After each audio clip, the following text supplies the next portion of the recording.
Olá, ouvintes da Jovem Pan, eu sou Eudes Figueiredo, estamos chegando com o Jornal da Manhã desta terça-feira, hoje dia 8 de dezembro de 2020. Muito obrigado a você que está nos acompanhando, está na audiência aqui do Jornal da Manhã da Jovem Pan e vamos trazer então as principais informações para Prudente e toda a região.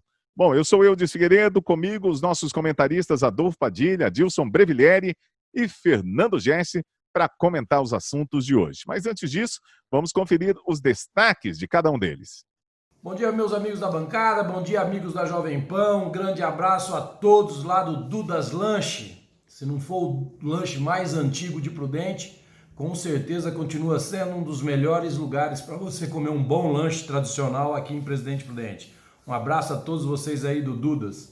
Olha, o destaque de hoje é a mudança radical de direção da decisão ridícula, absurda, que caminhava o nosso STF, né? Rompendo, rasgando a Constituição Federal. Graças a Deus, alguns ministros foram iluminados. Quem aqui consegue afirmar que não foi a pressão das redes sociais? Quem aqui consegue dizer que as redes sociais não teve um peso, já que o final de semana todo as críticas vieram de todos os lados? Ou seja, pelo menos dos lados sensato, daqueles que conhecem um pouco de lei federal. E uma dica pro Dória, né? A Rainha Elizabeth e o seu marido disseram que serão os primeiros a tomar a vacina, né? Nos Estados Unidos, os ex-presidentes, de novo eu reforço aqui, desafio o governador Dória a dizer publicamente que ele, junto com o seu secretariado todo do estado de São Paulo, que eles vão tomar a vacina da China, como ele está anunciando aí que dia 25 de janeiro começa, como se ele fosse a maior autoridade do Brasil. E ele é, assim, uma das autoridades de São Paulo, aliás, muito mal escolhida por nós paulistanos. Eu posso dizer que não tenho culpa nesse cartório. Então vai aí uma dica ao João Dória, ao seu vice, a todos os secretários. Façam a aplicação da vacina da China em público e ao vivo, para ver se encoraja os brasileiros a acreditarem nessa vacina, que tem muito mais coisas nas sombras do que na claridade. Bom dia, Eudes, bom dia, Adilson, bom dia, Padilha. Bom dia a todos os nossos ouvintes que nos acompanham pelas redes sociais, pela rádio e também pela Panflix. Um grande abraço a todos vocês.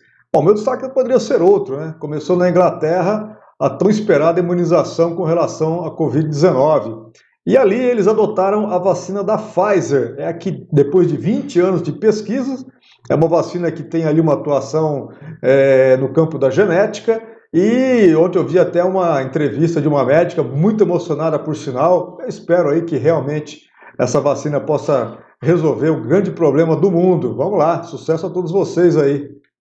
Olá, Eudes. Olá, Jesse, Padilha, ouvintes da Jovem Pan. Estamos de volta hoje, terça-feira, dia 8 de dezembro. Pois é, hoje é dia 8. Ontem eu havia me equivocado dizendo que a segunda-feira, ao contrário do dia 7, era dia 8. Mas é hoje o dia de Imaculada Conceição. E hoje também fica aqui o nosso convite para que você possa curtir junto com a sua família, com os seus amigos, a decoração e a iluminação especial de Natal feita pela empresa Maxilite, que está se tornando aí um cartão do Natal de Presidente Prudente. Uma boa dica dos Altos do Bom Giovanni, lá na Coronel Marcondes. E olha, a Câmara dos Deputados deve intensificar as votações até o final do mês. Após várias semanas em que a pauta avançou num ritmo muito lento, parlamentares dizem ter disposição para votar projetos até sexta-feira à noite. Será? Esse é o tipo de matéria que a gente fica assim até se perguntando, né? Pelo valor que eles ganham, pelo que eles custam para o Brasil, eles não teriam que trabalhar de segunda a sexta o ano inteiro? Eles não teriam que trabalhar até de madrugada, estão lá para representar o interesse do povo? Não, eles anunciam que vão intensificar, inclusive começando na segunda-feira. A cara de pau é tão grande que eles anunciam isso, inclusive segunda-feira a sexta-feira. Nós brasileiros também, né? Nós não trabalhamos de segunda a sexta, nós trabalhamos como eles de quarta a quinta, ou de terça a quinta para alguns. Mas infelizmente a gente ainda tem que falar, tomara, né? Tomara que eles realmente trabalhem de segunda a sexta e tem tantos projetos aí a serem aprovados, tanta coisa que a gente precisa passar pelo Congresso Nacional para que o Brasil adiante as suas regulamentações e a eficiência para um melhor atendimento a todos nós. E os deputados, enfim, anunciam que vão trabalhar de segunda a sexta. Queríamos nós que isso não fosse uma novidade, né? Gostaríamos nós que não fosse uma surpresa. Mas aí você, ouvinte da Jovem Pan, é realmente uma surpresa. Eles vão realmente trabalhar de segunda a sexta e ainda fazem disso uma matéria jornalística para dizer assim, olha, cuidamos de vocês, brasileiro. Então, eu acho que aquele papo de que brasileiro tem que largar a mão de ser maricas não está tão fora de padrão e não tão errado assim a colocação do nosso presidente Bolsonaro. Seríamos nós, então, um bando de maricas? Olha, os deputados, eles têm que realmente colocar vários projetos em votação. Muitos projetos que já eram para estarem aprovados, ficaram engavetados pela enrolação aí do Congresso Nacional. Agora, um deles também diz respeito à cabotagem, que otimiza a utilização de portos e também o aumento de navios, inclusive até com a utilização de navios estrangeiros, o que poderia trazer mais divisas econômicas para o país e também abrir mais possibilidade de empregos, o que é muito importante nessa ocasião.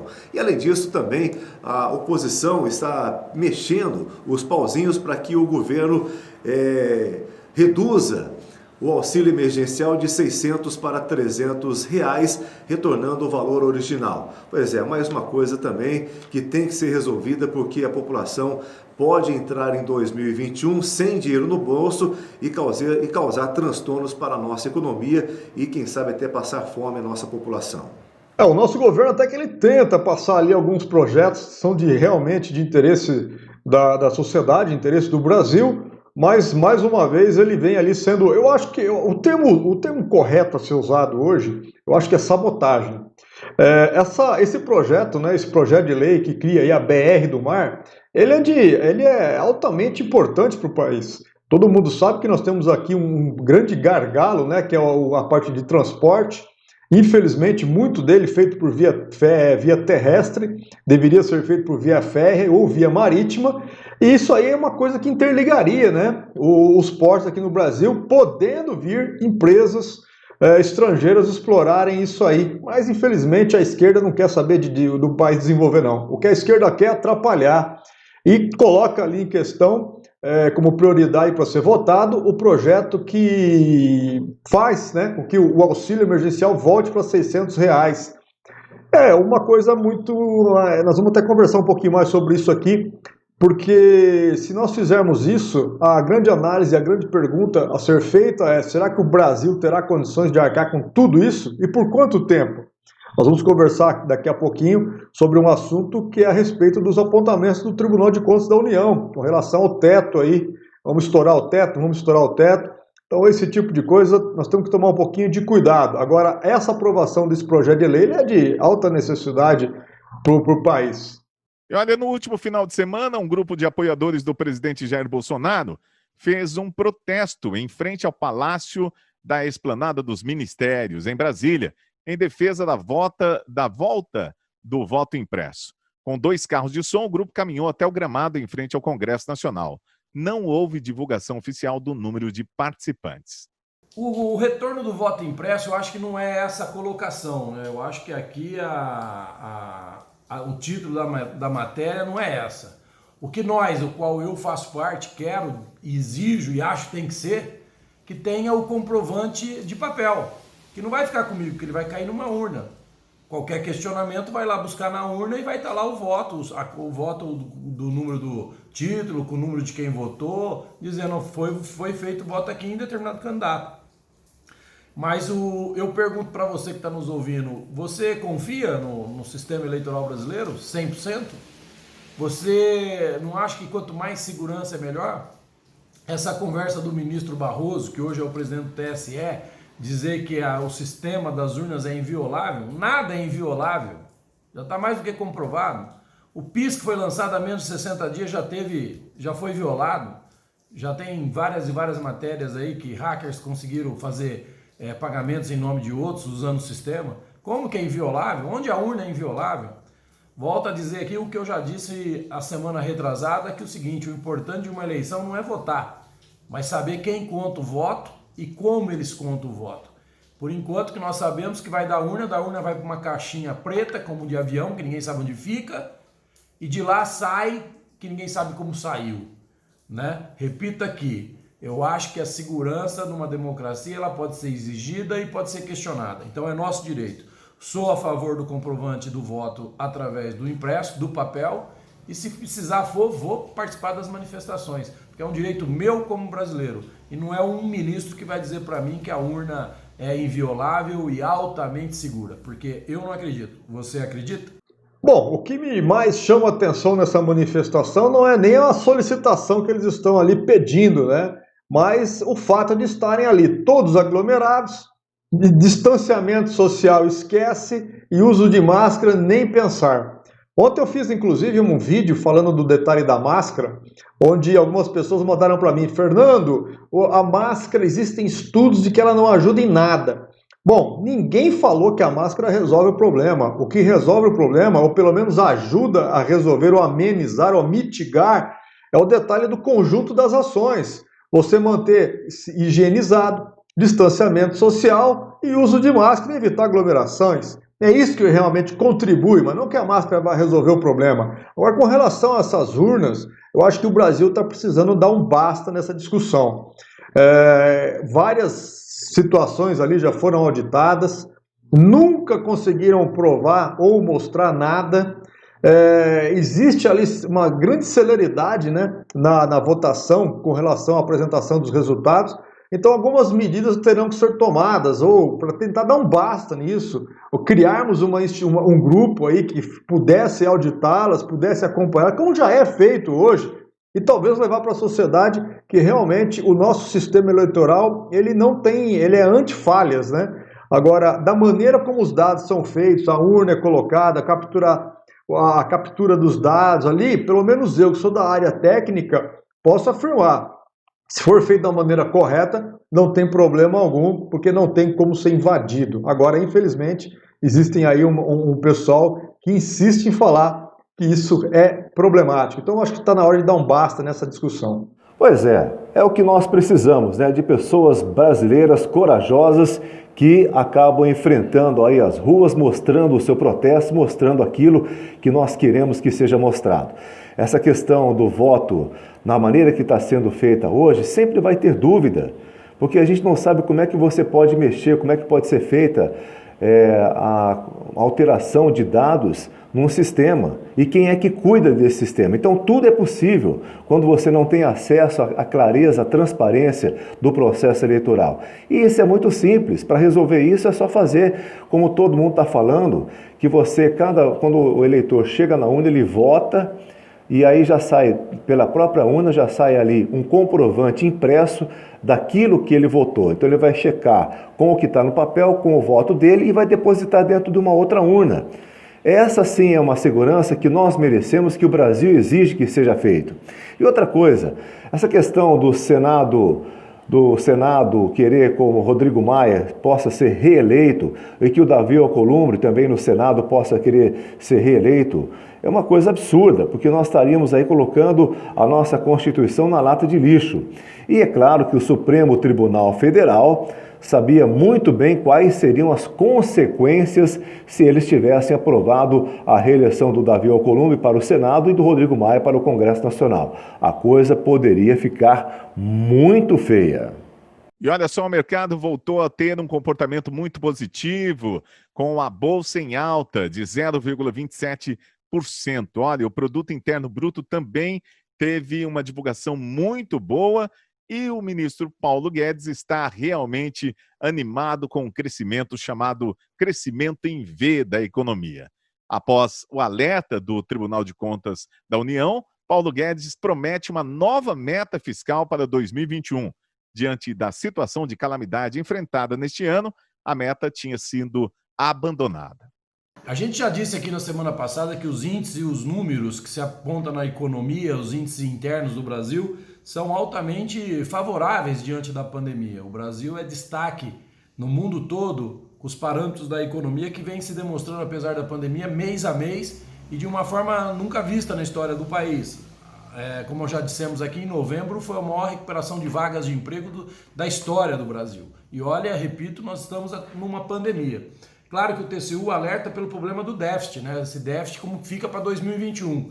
E o ministro Paulo Guedes já declarou que o governo terá, sim, uma meta primária para o déficit para 2021, porque esse dinheiro, já foi dito, precisa ficar bem claro aqui ao ouvinte da Jovem Pan, que ele não estava guardado num cofre. O Brasil não foi lá, abriu um cofre e pegou 700 bilhões. Isso é uma dívida. E essa dívida ela tem que ter um planejamento de pagamento, senão as portas também se fecham para o Brasil.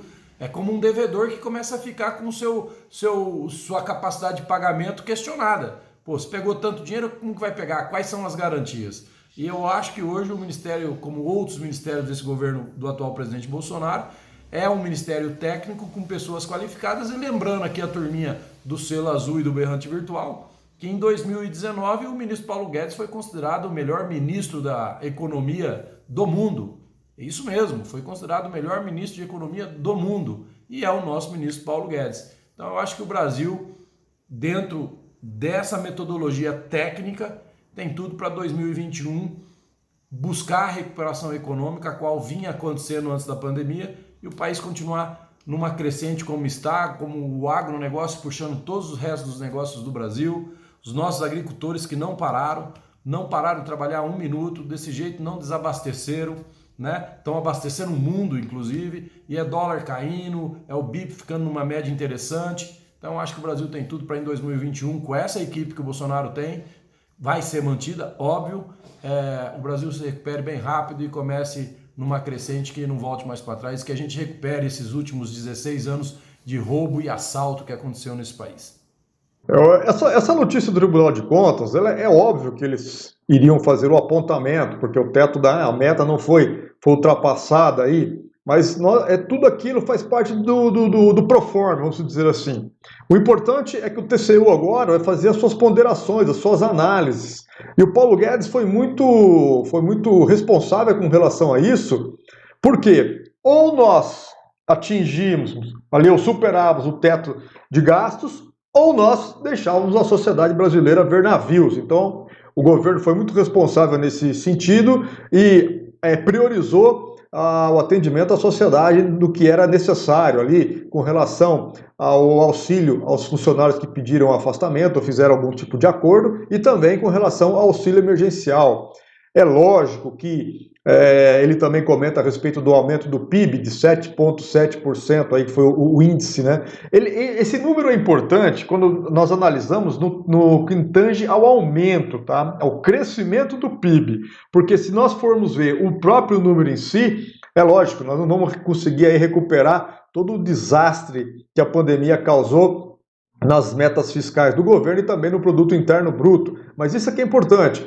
O mercado já sinaliza com uma retomada do crescimento, um aumento do PIB. É lógico, agora o Tribunal de Contas da União vai fazer as suas análises, as suas ponderações e analisar o que realmente foi o aumento devido ao gasto da pandemia para suprir tudo isso e o que foi aí gastos excessivos. Estão fazendo a parte dele, o Paulo Guedes também vem fazendo a parte dele de uma maneira muito correta. E olha só, o Tribunal de Contas da União autorizou a flexibilização temporária de regras fiscais. A decisão permite, por exemplo, que os critérios, ou melhor, dos créditos extraordinários da Covid-19 continuem sendo executados em 2021. Quando a gente vê o TCU autorizando a flexibilização das regras fiscais, não deveria ser somente para o governo, né? Isso devia se estender de alguma forma para as empresas, para aqueles que geram emprego, para nós, cidadão comum. Eu acho que tem muita coisa que tem que ser flexibilizada, a própria lei trabalhista, enfim, as regulamentações, onde promotoria e prefeitura entram muito em conflito. Se essas coisas não forem flexibilizadas durante uma pandemia, um estado de guerra, como é o que nós estamos passando, como é que faz para se resolver? Como é que se faz para sair disso, ou pelo menos manter menos ruim a situação que já é péssima? Então eu acho que a flexibilização ela teria que pegar como um todo. Nós não estamos falando aqui em tirar direitos, nós estamos falando aqui em estratégias de gestão e flexibilização de algumas coisas que não necessitem de tanto tempo para poderem serem feitas e assim recuperar vidas, recuperar pessoas, recuperar trabalho, recuperar emprego, recuperar produção, que é isso que o Brasil precisa. Que o Tribunal de Contas e outros órgãos pensem nessa flexibilização de uma forma geral.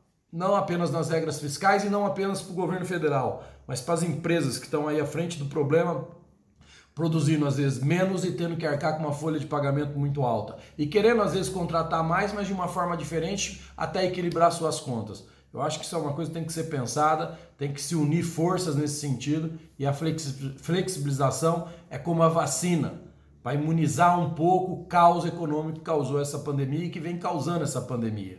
Do mesmo jeito que a gente toma uma vacina, que as empresas também tenham uma vacina, mais ainda do que já teve, para poder se recuperar, porque com isso gera emprego, gerando emprego, menos gente na rua passando necessidade, aumenta-se consumo porque tem aonde gastar, e assim gira a roda, e assim tem que ser.